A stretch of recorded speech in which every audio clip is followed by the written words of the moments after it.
Hi, Wanju. Hello, welcome. My name is Michelle Slater. I'm a woman of mixed descent with Noongar and Namal nations. I've been given the name by my elders as Babagini Pinjari. And so if you don't know who I am, welcome. Thank you so much for giving your time to be here. And I really wanted to talk about sovereignty because it seems to be such a key topic at the moment, and especially in the time when things are in such flux within the world. And sovereignty is essentially based in the energy of freedom. How do we find freedom from the influences in our world? Maybe that might be the conditioning and programming, our culture, our social impacts, the way that our family has raised us, and also looking at the environmental factors that we may have, which includes our politics, our educational systems, and everything else that seems to have a reach into our lives. And a lot of people are looking at sovereignty, especially in regards to the way that they relate to the system. And in a sense, people are trying to free themselves of the matrix, which means to free themselves of anywhere where they are licensed to or have given their power away to an authority or an expert outside of themselves. And that's all well and good. And there's some amazing things that are going on. And certainly within Australia, I'm aware personally of about 6 different programs that can help you to free yourself of those legal systems. But also, we need to look at ourselves first. How do we claim sovereignty within ourselves first? And from an Indigenous perspective, we see our body as our land.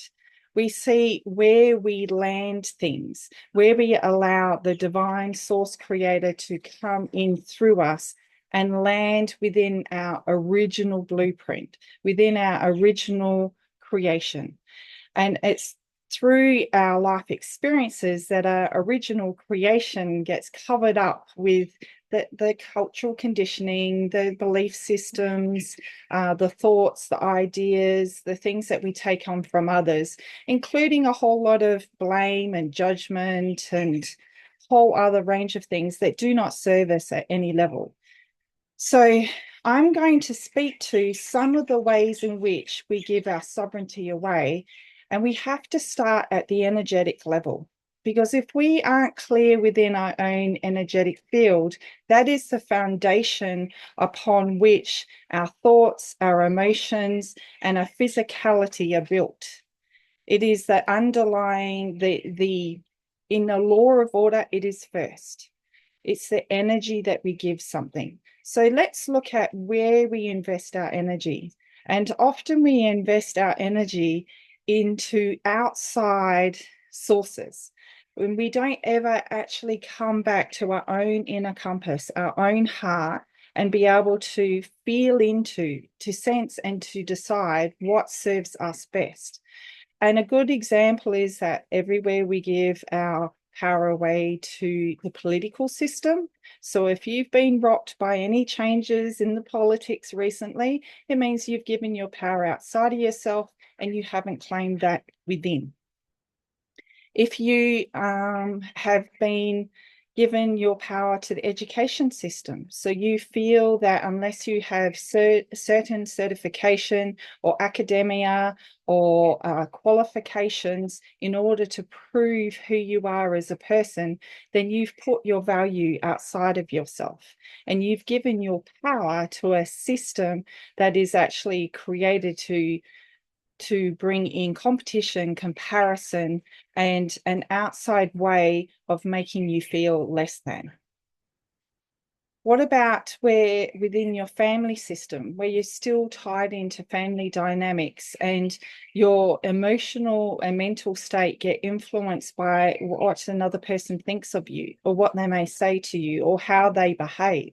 Instead of realizing their thoughts, actions, and behaviors say a whole lot about them, but nothing about you. So if it comes down to our thoughts, actions, feelings, senses, the things that we do and say, where are we giving our power away? And let's just visit one aspect today, because it's certainly come up in regards to a sovereign eldership program that I'm running at the moment. And we're calling forth those people who are the pioneers, the leaders, the way showers, those who are ready to step into the unknown and the mystery and really start to challenge themselves in new ways and do things differently. And the very first thing they need to look at is where they do not put themselves first. So a perfect example is when something is asked of them, they say, I don't have time. Now, as soon as you say, I don't have time, you've entered into the time, space, and sacred geometry equations of the fourth dimension, which is in this reality not a truth. You've actually called a universal program into your being and put limitations upon yourself. So if you're saying, I don't have time, really what you are saying, to me, this is what I hear, I have not put myself first and I've allowed other things to have priority.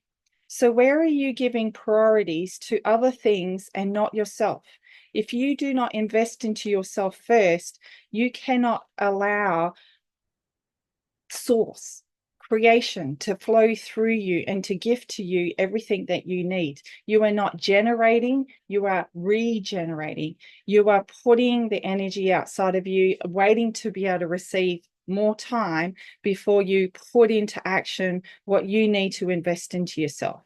So that's the very first thing that you need to do. If you are important, if you're a leader, if you're wanting to be able to show up in a different way, whatever you need to do for your day to support you, to invest into you, that's going to give you the greatest return, that's going to open up your potential and your possibility, put that first in your day.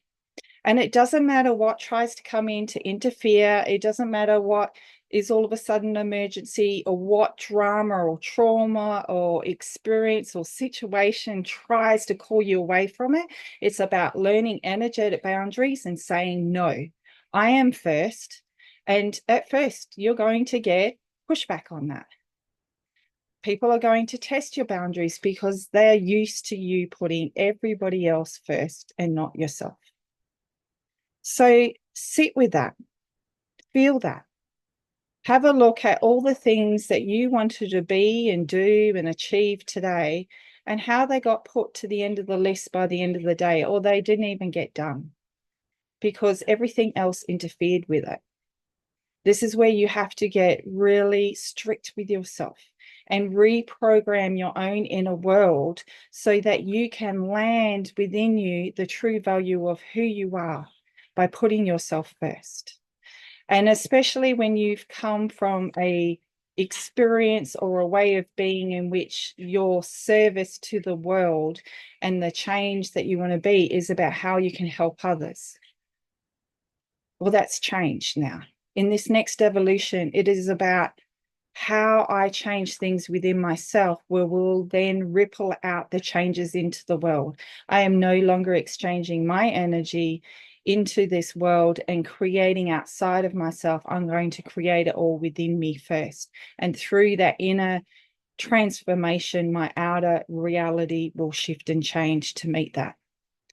So just a couple of things to consider in regards to sovereignty. I really hope that it gives you something to consider. And if you've got any questions or if you would like to find out more about the sovereign eldership, please just reach out to me. I'd love to hear from you. And if you're feeling called to really do things in a new and different way, then this may be your very opportunity. So wishing you love and blessings for your day. And in our country, we say Balang Jing Jing. Many blessings.